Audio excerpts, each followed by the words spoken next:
Apa ya wis pupus pangarep-arepku bisa caturan lan gegojekan maneh karo sliramu.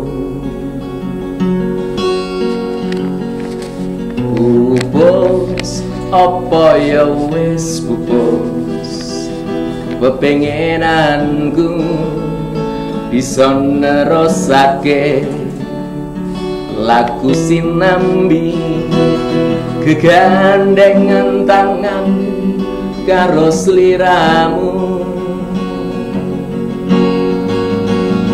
Isih tak simpen ing luwenging nalaku kondo aruming ragamu isih semripi ing kamarku.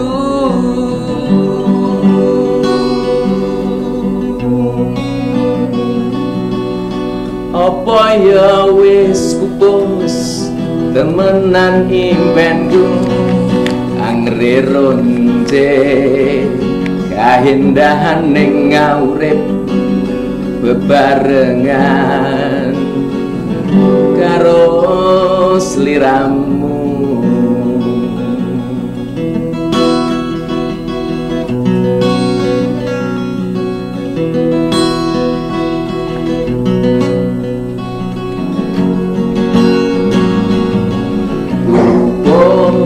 Apa ya wis pupus pangarep-arepku bisa nerosake laku sinambi kegandengan tangan karo sliramu. Isih tak simpen ing luwenging nalaku gondo aruming ragamu isih semripit. Isih tak simpen ing luwenging nalaku gondo aruming ragamu isih semripit ing kamarku. Ing kamarku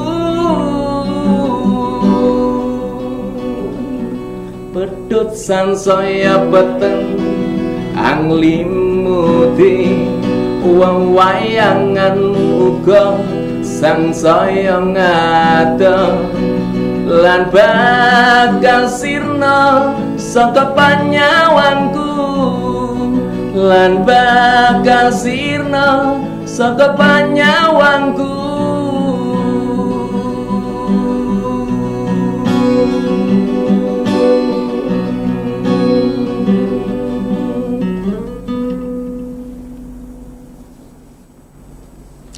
Iya, halo selamat malam pemirsa Biang Lala Sastra dimanapun Anda berada.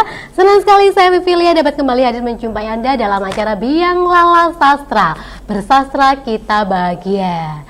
Nah pemirsa, tadi sudah dibuka oleh Mas Aan Nawi dengan judul lagu Pupus. Lirik ini dari Pak Didi MS dan lagunya dari Mas Aan Nawi itu sendiri. Oke, terima kasih Mas Aan Nawi sudah dibuka tadi dengan suaranya sangat merdu sekali. Dan pemirsa, saat ini saya tidak sendiri, saya sudah ditemani oleh narasumber yang hari ini hadir di tengah-tengah kita. Ini adalah seorang ibu guru yang cantik dan juga mempunyai jiwa seni, penyuka sastra nih pemirsa. Kita sapa dulu, ada Ibu Titi Ika Purbianti. Sapa dulu, halo selamat malam Ibu. Malam Pak. Bagaimana kabarnya hari ini Ibu? Alhamdulillah baik, sehat. Baik, sehat ya Bu ya. Panggilan akrabnya Ibu Tita benar? Oke, Ibu Tita. Oke, yang kedua ada Pak Didi MS. Kita sapa dulu pemirsa. Halo, selamat malam Pak Didi. Selamat malam Vivi dan selamat malam para pemirsa yang berbahagia. Oke, kabarnya baik hari ini Pak? Baik, sangat baik. Sangat baik. Dan pemirsa, hari ini juga ada bintang tamu lagi, ada Mas Aryo Wibowo yang nanti akan menghibur kita membacakan puisi. Oke. Dan hari ini, malam hari ini kita akan membahas mengenai sebuah tema yang sangat menarik sekali dari hari biasanya ya. Tentunya kita akan bahas mengenai proses kreatif berkesenian. Nah pemirsa, yang saya tanyakan adalah Pak Didi, mengapa sih Pak kita mengambil topik proses kreatif berkesenian malam ini Pak? Alasannya apa Pak? Jadi saya berpikir begini, Mbak Vivi dan para pemirsa ya. Manusia ini adalah insan seni. Ya. Semua manusia adalah insan seni. Dan insan seni atau seniman ya, itu ada beberapa masyarakat yang menganggap ini sebagai orang gila. Bagi orang yang berbeda dengan yang lain ya, karena tingkah lakunya yang nyeleneh, karena dianggap segala sesuatunya berbeda dengan yang lain pokoknya ya. Padahal yang menganggap itu pun sebenarnya kan insan seni juga. Jadi dalam berkesenian itu kan juga tidak semudah yang dianggap orang ya.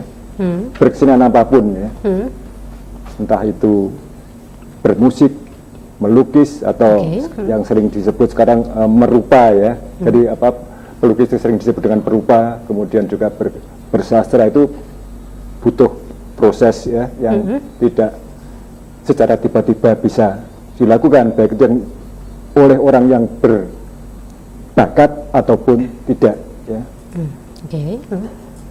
Dan orang yang betul-betul mengerti seni ya, dia tidak akan memikirkan apakah dengan berkesenian itu akan mendapatkan upah ya atau tidak. Mereka nggak ambil pusing salah itu. Ada orang suka atau tidak, ada orang mencaci memaki, dia akan tetap jalan terus ya. Nah ini yang ingin kita paparkan malam ini kepada para pemirsa di rumah, bahwa berkesenian itu memang perlu proses sebagai, walaupun kita dilahirkan sebagai insan seni. Seperti contohnya saya sendiri ya, saya tidak tiba-tiba bisa seperti sekarang masuk dalam sebuah program televisi ya. Tentu ada proses ya Pak ya? Ada proses ya. Yang memang dari awal saya memang suka dengan bahasa, suka dengan sastra, yang pada akhirnya waktu SMP mendapatkan 2 orang guru yang betul-betul pakarnya, yaitu almarhum Bapak Ignatius Susmadi dan almarhum Romo Sudiatmono ya. Mereka betul-betul pakar bahasa dan mendapatkan beberapa penghargaan dari kiprahnya sebagai ahli bahasa, sebagai sastrawan ya. Kemudian berlanjut berkenalan dengan pemandang sastra, akhirnya bisa masuk studio RRI ya, membacakan puisi-puisi orang lain. Waktu itu walaupun saya sudah menulis puisi sendiri ya, tetapi di dalam program di dalam ruangan yang kedap suara, selalu saya mendahulukan karya-karya orang lain, bukan karya saya sendiri. Beda dengan kalau di panggung-panggung pembacaan puisi itu saya harus mengutamakan karya sendiri, tapi di dalam studio saya harus mengutamakan kiriman atau karya dari orang lain ya Pak ya. Lalu proses kreatif berkesenian itu sendiri menurut Ibu Tita itu apa sih Bu? Kalau saya, betul kata Bapak Didik tadi ya, perlu proses. Namun kalau saya lebih pada insting ya, lebih pada hati. Ketika hati itu lagi mood bikin, itu kita bikin puisi itu lebih dari 2 sehari, 2-3 itu bisa. Tapi kalau lagi nggak ada mood, itu juga nggak bisa ya untuk bikin puisi kayak gitu. Tapi ya kembali lagi, tadi perlu proses nggih, Pak. Perlu proses yang nggak sebentar itu. Iya. Menurut saya seperti itu sih. Ibu Tita ini kan seorang guru BK, benar Ibu? Benar. Seorang guru BK tetapi menyukai sastra, terutama ini puisi. Itu bagaimana ceritanya sih Bu? Kan BK sama puisi. Beda ya. Sebenarnya nggak ada bedanya. BK itu lebih pada menggali potensi, menggali bakat dan minat siswa. Nah disitulah saya ketika menggali itu, saya juga menggali diri saya sendiri. Ketika saya mengajari mereka berpuisi ya berarti saya mengajari diri saya sendiri seperti itu sih. Lebih pada bercermin aja seperti itu. Oke, sudah lama Bu kira-kira menyukai sastra dan prosesnya itu kita kan membahas mengenai proses kreatif berkesenian. Prosesnya itu dari apa saja sih dari Ibu Tita sendiri itu? Kalau saya sendiri sih sebetulnya udah sejak sekolah ya, sejak zaman SMA itu udah mulai membaca puisi, tulis puisi dan sebagainya. Tapi muncul lagi ketika ini saya aktif menjadi guru. Ada kompetisi seperti itu, jadi saya lebih mengekspresikan ke anak-anak seperti itu. Oke, tentu semuanya tidak instan ya Bu ya, pasti ada tentu prosesnya. saja tidak instan. Oke, bolehlah Bu dibacakan puisi untuk pemirsa Semarang TV nih Bu. Yang mana dulu nih? Oke, yang pertama mungkin ada dari ini ya Bu ya, benarkah dia? Iya. Kebetulan saya ini kemarin ketemu dengan Mas Didi WS ya. Kalau yang ini Mas Didi MS, kalau Didi WS dulu juga pernah menjadi narasumber di iya. sini ya kan, waktu itu membahas tentang syair-syair lagu. Karena Pak Didi WS itu kan pencipta lagu dan lagunya pernah masuk jasa tembang terbaik. Ya. keren nih Mas Didi nih. Ya, silahkan Ibu. Ya. Dengan duduk aja ya. Benarkah dia?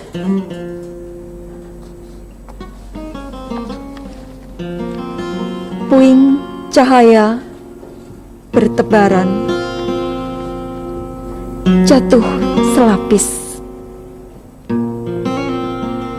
dipermainkan angan perlahan.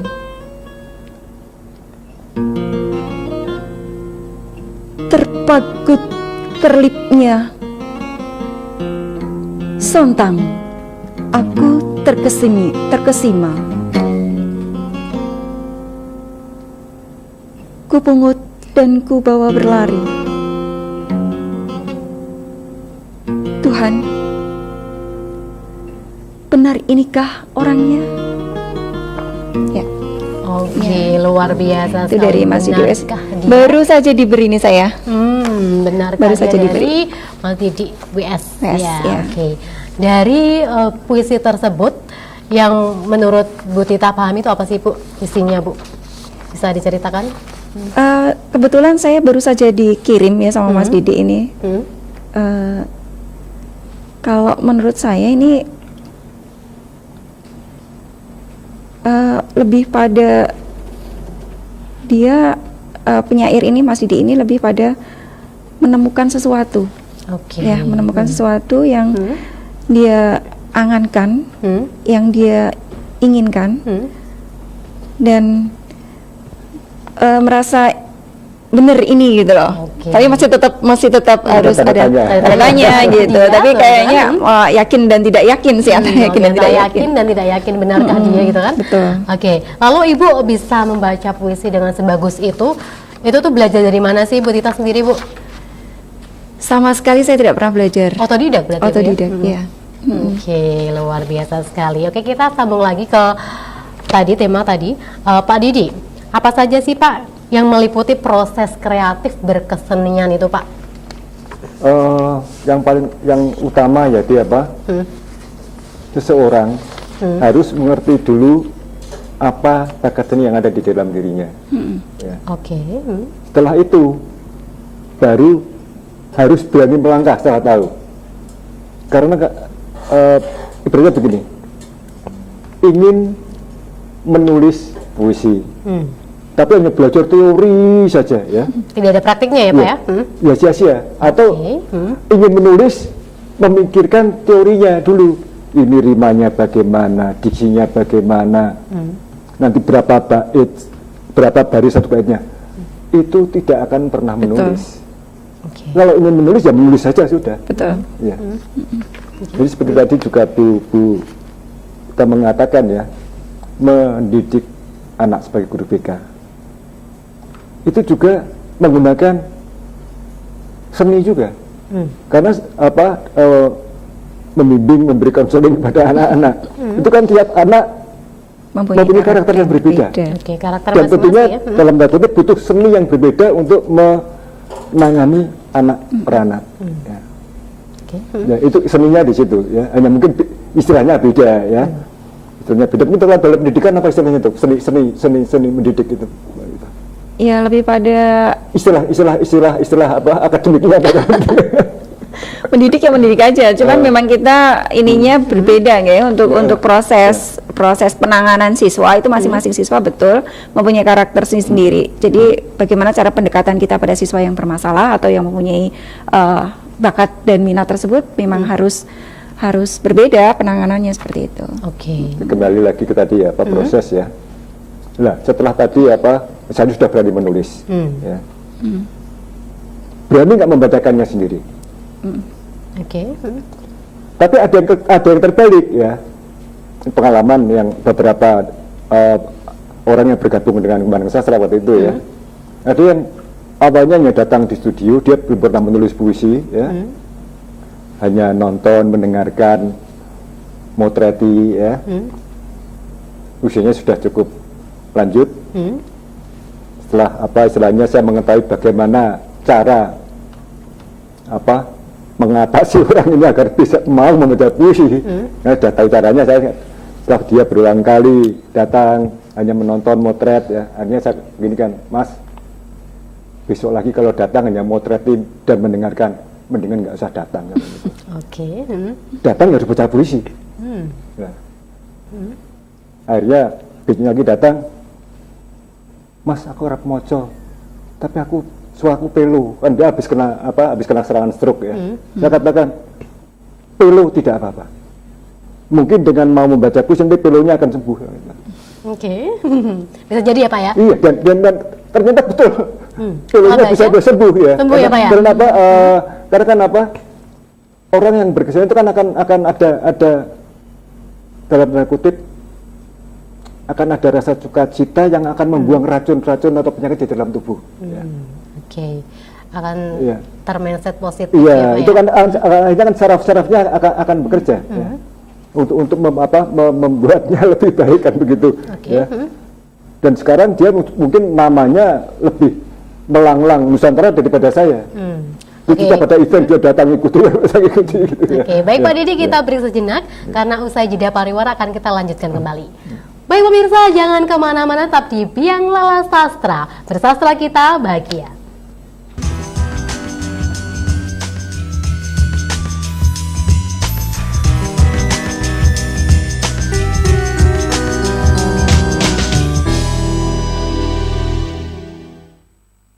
Ayo, raih target usaha Anda dengan talk show di Semarang TV. Durasi 10 menit hanya dengan 2 juta rupiah. Segera hubungi tim marketing Semarang TV.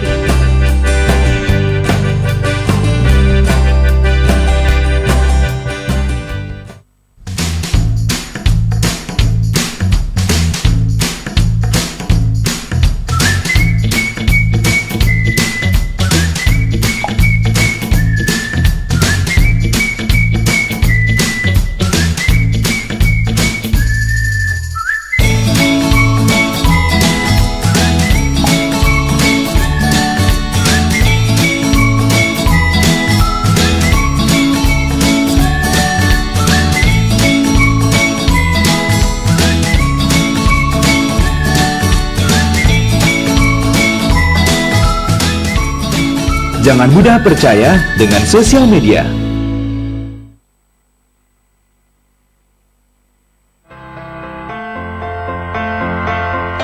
Lingkungan yang sehat sangatlah penting untuk kehidupan sehari-hari. Mulailah menjaga lingkungan kita dari hal-hal kecil, dengan bergotong royong antar sesama untuk menciptakan lingkungan hidup yang lebih baik. Bersama, kita bisa.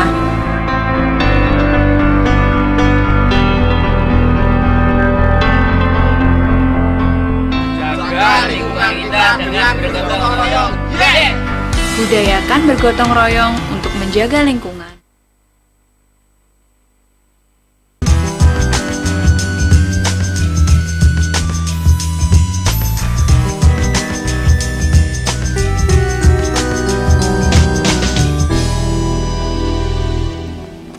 Iya baik pemirsa, senang sekali masih setia bersama kami dalam acara Biang Lala Sastra. Bersastra kita bahagia.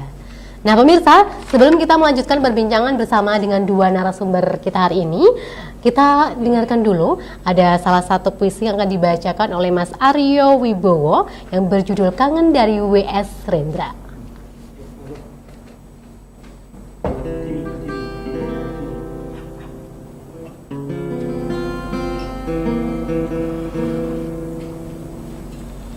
Kau tak akan mengerti bagaimana kesepian menghadapi kemerdekaan tanpa cinta. Kau tak akan mengerti segala lukaku karena cinta telah sembunyikan risaunya.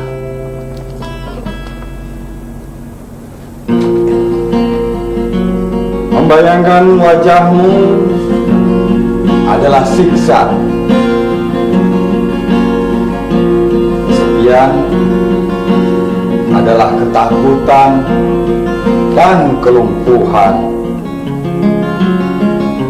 Engkau telah menjadi racun bagi darah. Apabila aku dalam kangen dan sepi, itulah berarti aku tunggu tanpa api.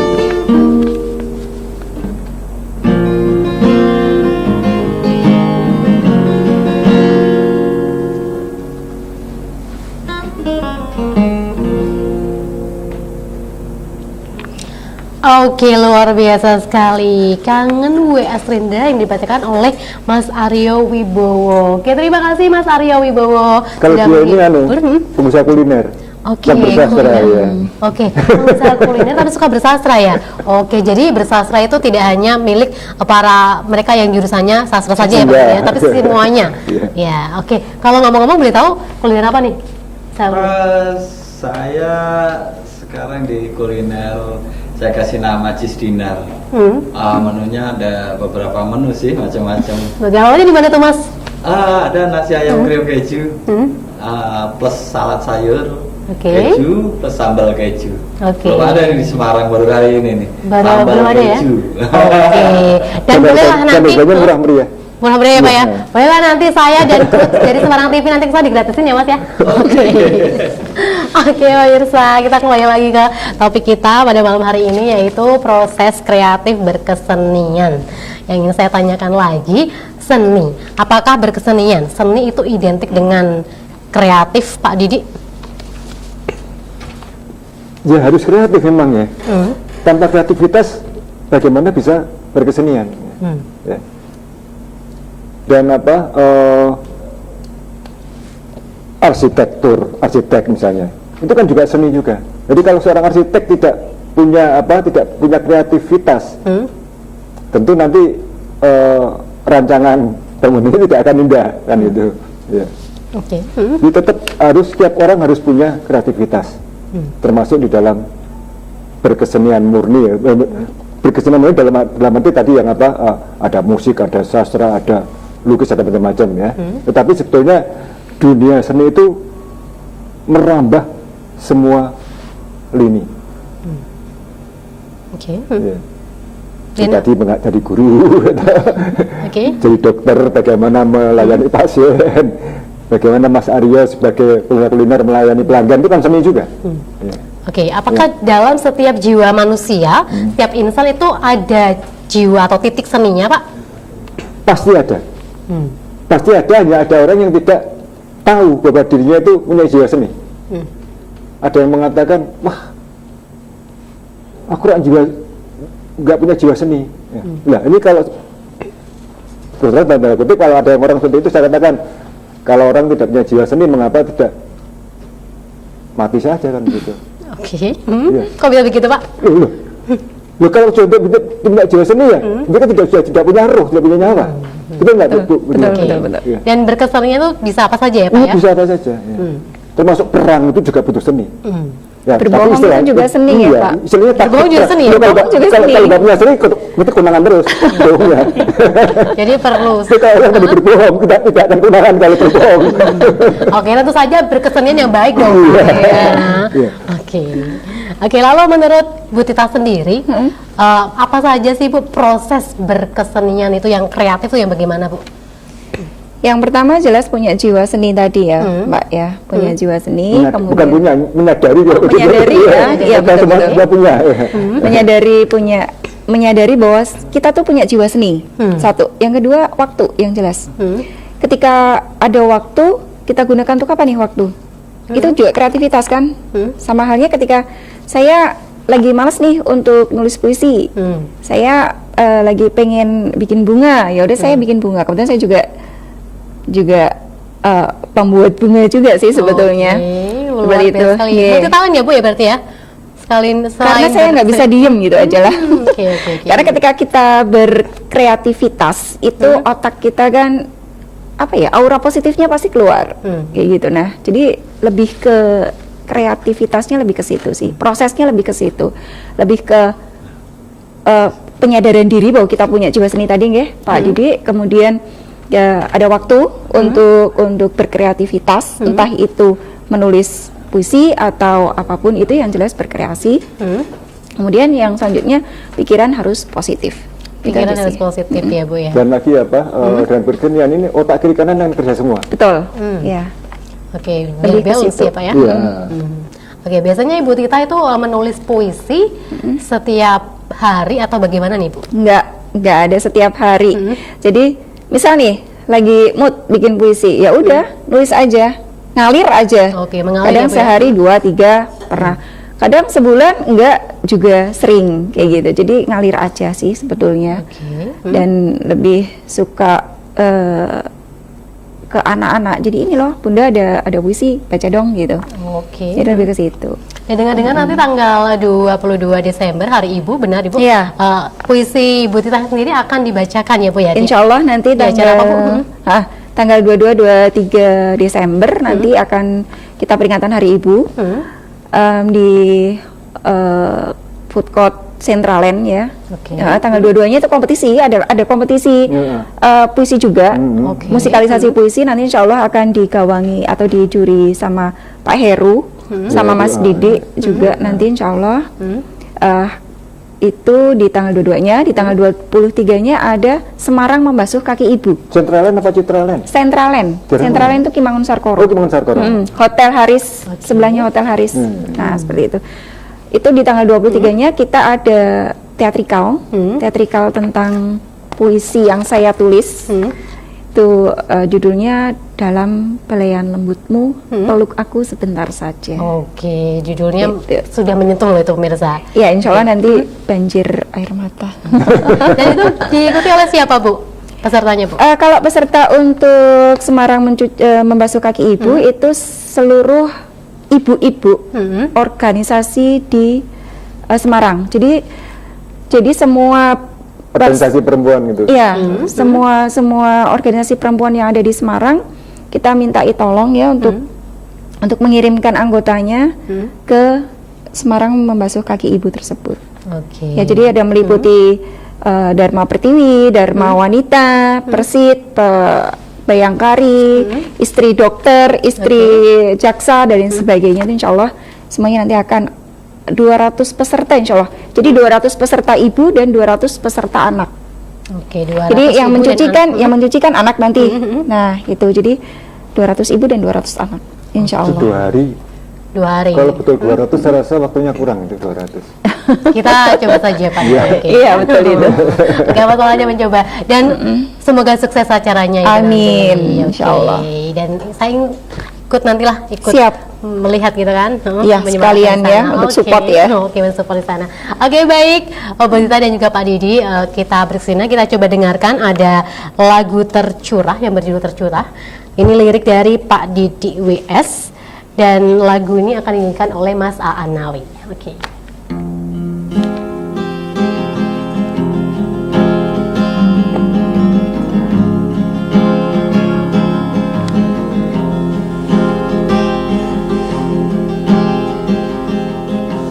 kemana angin mesti ku hadapkan kalau semilirnya kepadaku membuai. Sementara gerak merambah ke seluruh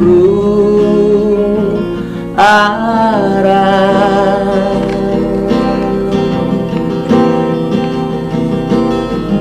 Kemana cahaya mesti ku pancarkan kalau terangnya memandikan.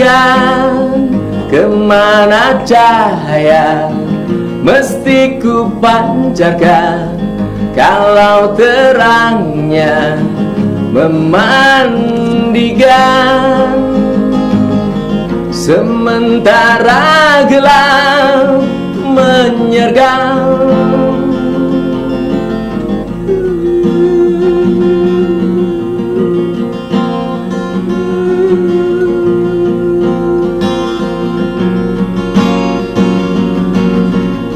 Kemana angin mesti ku hadapkan kalau semilirnya kepadaku membuai. Kemana air mesti ku alirkan kalau tumbas segarnya kepadaku membuncah. Sementara kusut menyebar meruah ke sekujur tubuh pelupara wajah. Duhai anak cucuku, kepadamu segenap cintaku tercurah.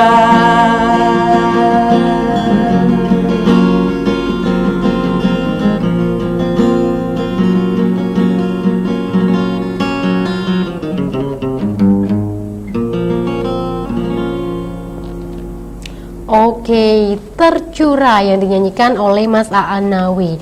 Lirik ini dari Pak Didi WS nih pemirsa. Oke, kita tanya-tanya nih mau sama Mas Aan Nawi. Mas Aan Nawi, berkaitan dengan proses kreatif berkesenian, sejak kapan sih berproses berkesenian nih dalam seni suara seperti ini, Mas Aan Nawi? Saya sebenarnya sejak kecil ya Mbak ya. Nggak tahu waktu kecil itu tiba-tiba saja tuh dari awal tuh sebenarnya suka puisi. Waktu SD sudah juara puisi. Terus waktu kakak saya main gitar itu saya coba-cobain gitar. Saya kelas 6 SD sudah bisa main gitar. Terus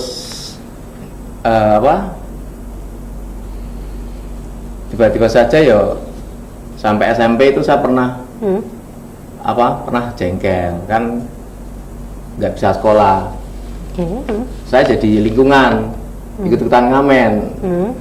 Terus saya ngamen sampai besar itu sampai kemana-mana, sampai kumpul KPJ di mana-mana sampai hampir 7 tahun saya semua ngamen. Terus akhirnya pulang, ya itu saya semuanya proses kreativitas. Akhirnya saya menjadi pribadi yang eksentrik.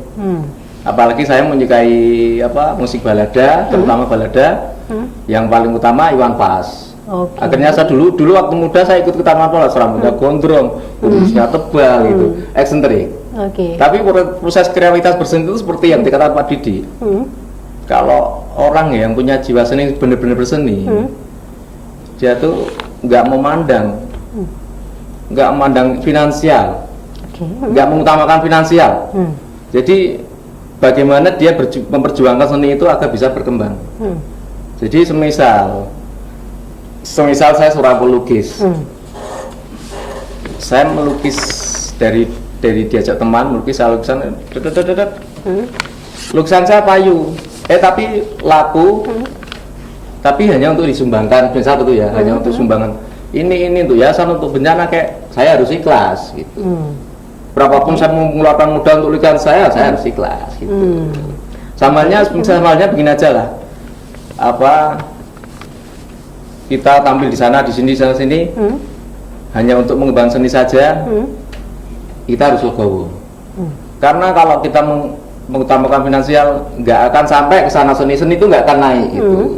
Jadi naik rezeki itu pasti datang sendiri. Benar sekali. Saya kasih contoh aja lah. Kalau Semarang ini tanpa Pak Didi WS tanpa Pak Didi MS ya, saya rasa Pusi akan berjalan mengambang, hanya berjalan di titik itu. Tapi Pak Didi memperjuangkannya begitu, dengan giginya begitu kan. Dengan excited seperti ya. di Cakra, seperti di RRI, seperti di panggung-panggung, ia mencoba merangkul teman-teman untuk membaca puisi.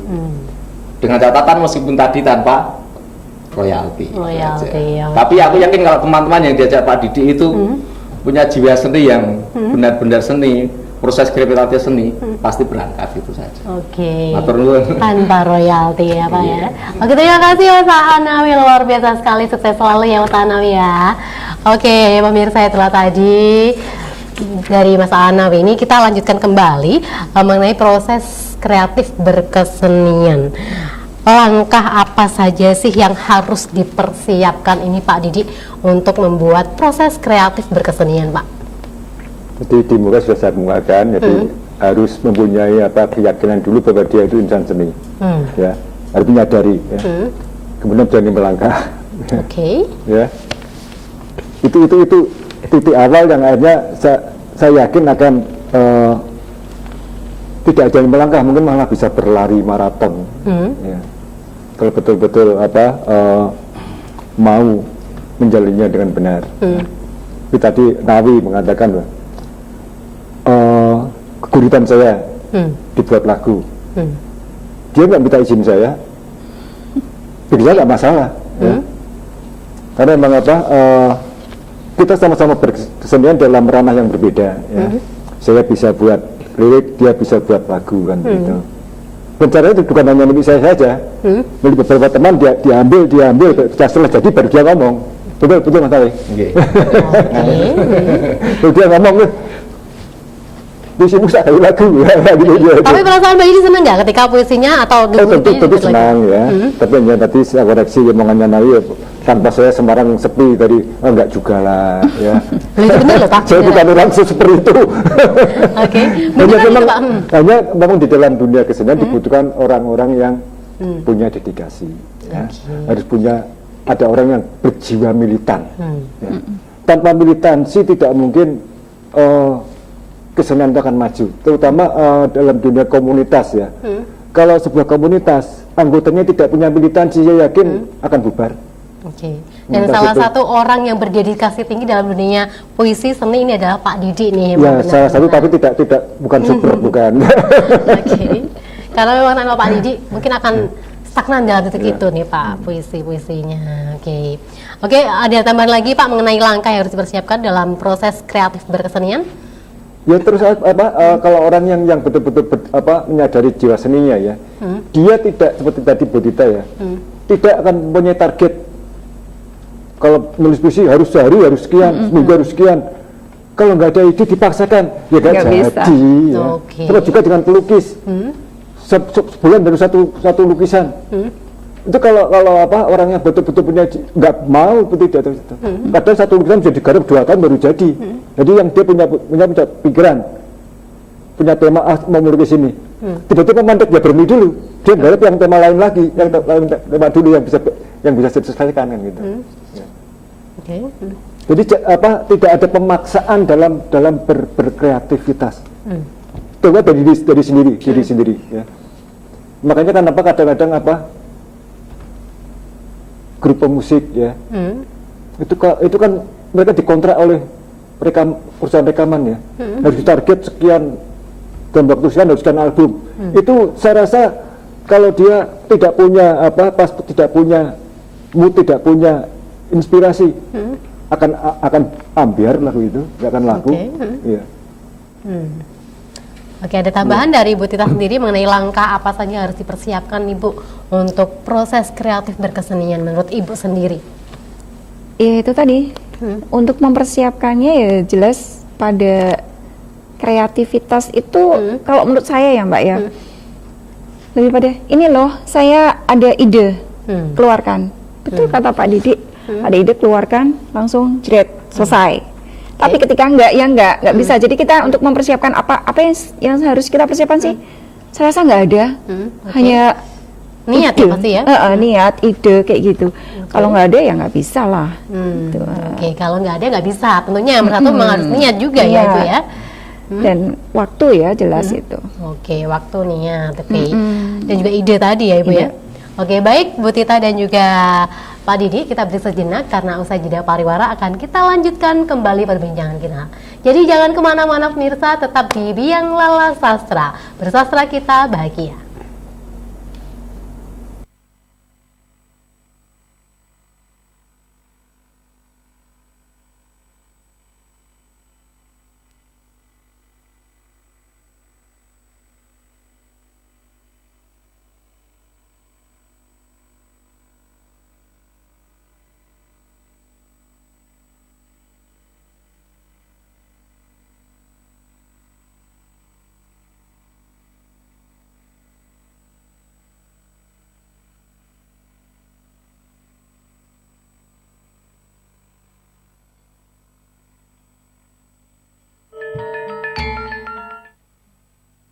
Temung instrumen gamelan ingkang kalebet balungan kadamel saking wesi perunggu utawi kuningan.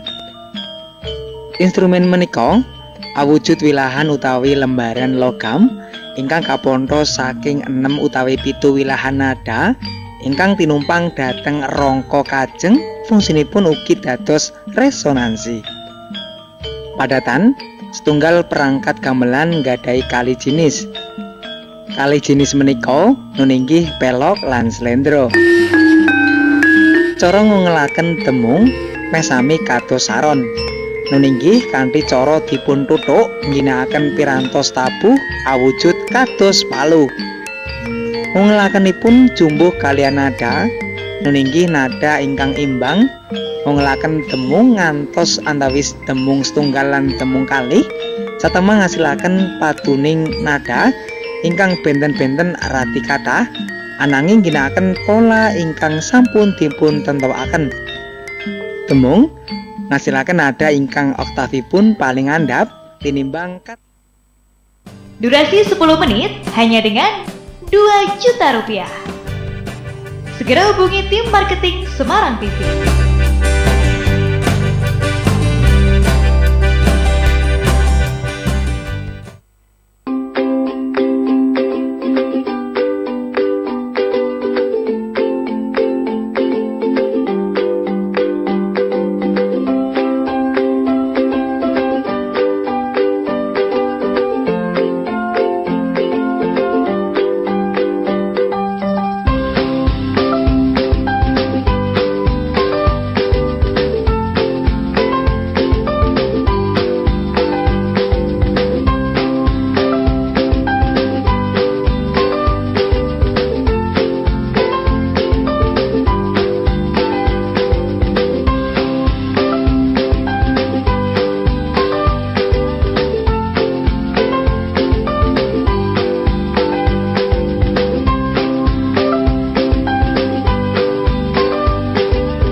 Iya, halo pemirsa, senang sekali masih setia bersama kami dalam acara Biang Lala Sastra. Bersastra kita bahagia. Nah pemirsa, sebelum kita melanjutkan perbincangan kita, seperti biasa kita akan dengarkan pembacaan puisi ini yang berjudul Emak. Ini karya dari Ibu Tita sendiri dan juga akan dibacakan oleh Ibu Tita sendiri. Silahkan Ibu.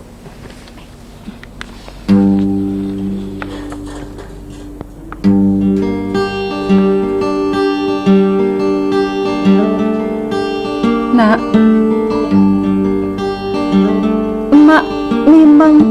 bukan penjahit seragam SMA-mu. Namun, emak yang selalu setrika seragammu.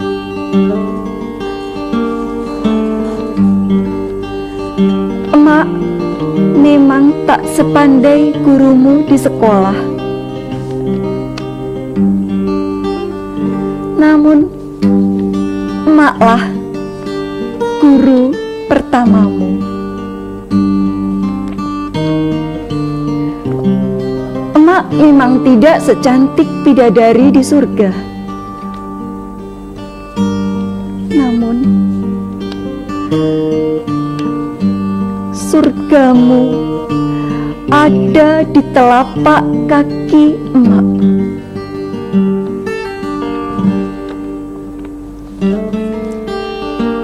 Emak tak akan menuntutmu mendapatkan ranking 1 di sekolahmu. Enggak, nak. Tak pula mengharapkan prestasi dengan banyaknya piala yang membanggakan.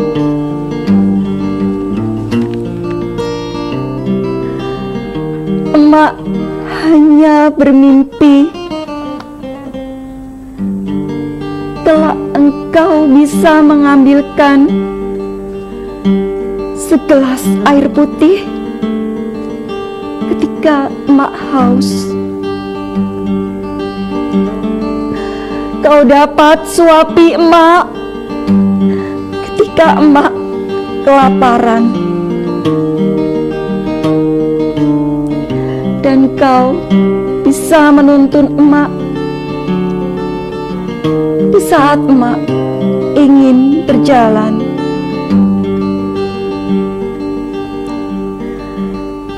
Emak harap bacaan Quran selalu kau lantunkan sepanjang nafasmu. Gerakan sholatmu bisa membawamu bersama emak ketika saatnya tiba nanti.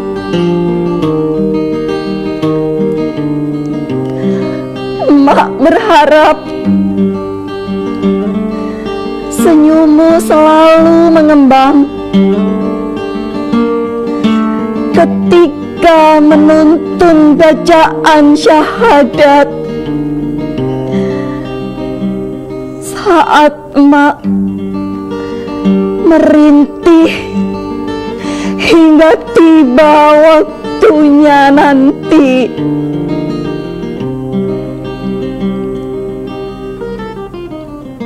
Rabbana hablana min azwajina wa dzurriyyatina qurrata ayun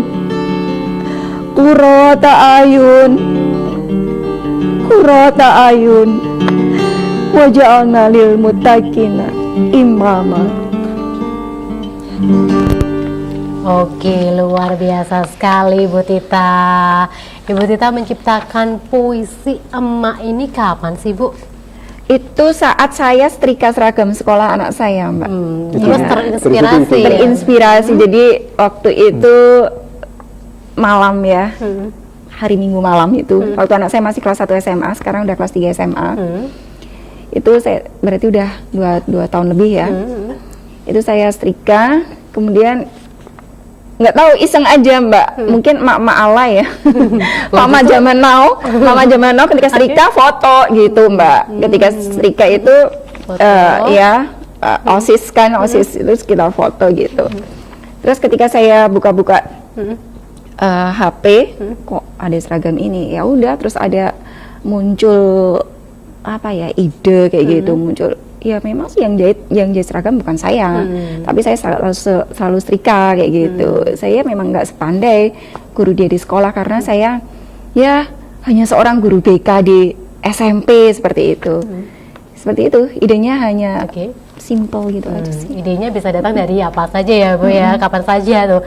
Seperti tadi saat nyetrika, tiba-tiba datang inspirasi buat menciptakan. Itu namanya proses. Jadi kita apa sih yang dipersiapkan dalam proses? Tidak ada ya? Nggak ada. Kalau bagi saya nggak ada. Ngalir ya Bu ya? Ngalir aja. Tiba-tiba saat nyetrika ada nih. Kayak yang disampaikan Pak Didik tadi, orang sastra itu bisa dikatakan orang gila. Iya benar. Karena memang nggak ada persiapan ya Pak Didik ya. Kalau ada persiapan berarti bukan orang gila dong. Nah, gitu. Ya betul Pak Didik. Tanda kutip tapi gilanya. Seperti itu. Untuk selama ini kan ada kendala nggak sih Bu dalam berproses untuk bersastra sendiri Bu? Kendalanya paling kalau seperti saya waktu ya Mbak. Waktu karena saya pagi biasa rutinitas saya berangkat sekolah, kemudian masak, mencuci dan lain sebagainya, kegiatan ibu rumah tangga. Kemudian ketika ada orderan membuat bunga ya saya membuat bunga, ada orderan gawe wedang ya saya gawe wedang. Gitu. Dan dengar Ibu juga punya sebuah usaha ya Bu ya? Kecil-kecilan sih Mbak. Di mana tuh Bu? Dan usahanya apa sih Bu? Jadi saya juga membuat wedang kawi ya. Wedang kawi itu terbuat dari jahe emprit yang dibakar kemudian ditumbuk, kemudian serai dan kayu manis akar alang-alang dicampur dengan gula batu dan di-press sama lemon gitu. Jadi kita minumnya memang seperti uwoh, tapi kalau uwoh kan ada secangnya ya, kita nggak ada secang, hanya sebatas jahe. Secang kan hanya pewarna. Iya, kita nggak ada secang, ya hanya jahe emprit Pak. Itu. Karena saya juga senang buat minuman seperti itu. Jadi kalau kawi itu kan dalam istilah Jawa kawi itu kuno ya Pak. Benar sekali. Ya, kuno kan kawuk kuno gitu. Kita minumnya juga pakai yang poci itu, yang jadi nuansa-nuansa zaman dulu ya Bu ya.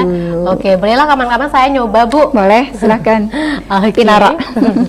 Kalau untuk Pak Didi sendiri kendalanya selama ini apa sih Pak dalam berproses Pak? Ya kendalanya kalau pas ingin menulis nggak ada ide gitu. Makanya nggak ada persiapan proses ya Pak. Jadi pas nulis nggak ada ide itu kendalanya ya Pak ya? Betul. Oke, ini yang terakhir nih, tips untuk menjadi seseorang yang sukses dalam proses kreatif berkesenian itu apa sih Pak Didi? Ya nekat aja udah buat saya. Masa nekat aja sih Pak? Apa yang harus nekat memang ya. Tanpa nekat nggak mungkin bisa berkreasi, nggak mungkin bisa berekspresi. Ya. Oke, selain nekat Pak? Ya nekat yang dididik dengan berani juga ya. Ya modal utamanya ya itu menurut saya. Yang jelas tadi ya, Pak, ya? Keluar dari zona nyaman. Benar sekali. Keluar dari zona nyaman itu baru kita bisa berkreasi lagi. Jadi ada tawaran dimanapun, kalau memang ada waktu, ya dia akan aja. Ada tambahan dari Bu Tita sendiri Bu untuk tips ini Bu? Yang pasti satu, berpikir positif. Yang dua, selalu berkreasi dimanapun kita berada. Jangan sampai pikiran kita ini direcokin sama pikiran-pikiran negatif, pikiran-pikiran buruk sangka dan lain sebagainya. Just itu tadi, positif dan keluar dari zona nyaman.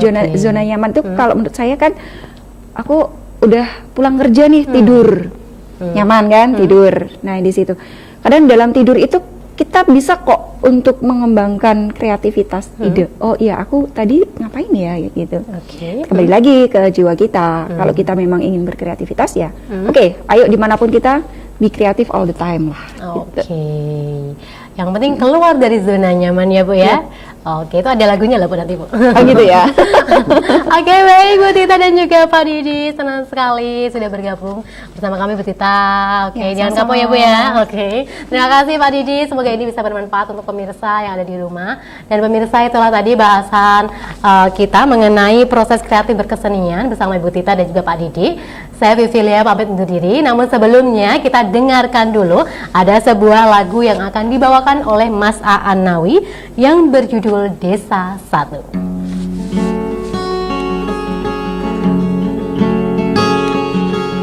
Selamat pagi desaku, kini ku hadir kembali. Koran kabarkan tangismu, badut badut kota lukai hati. Biarkan aku bernyanyi, obati segala sakitmu. Cobalah untuk tersenyum, rasakan duka dengan tertawa. Meski tanyamu takkan terjawab, sampai kapan kerakusan tinggal. Meski tanahmu semakin berjejal, maling badut-badut kota mengganas, tangan-tangan kotor menjamah sucimu. Omong-omong besar cemari kejujuran, tingkah-tingkah licik batasi kesabaranmu. Mulut-mulut badut makan semua harta, tangan-tangan kotor menjamah sucimu. Omong-omong besar cemari kejujuran, tingkah-tingkah licik batasi kesabaranmu. Cukong-cukong tanah makan semua harta, tangan-tangan kotor merusak susila. Tingkah-tingkah licik batasi kesabaranmu. Mulut-mulut badut makan semua harta.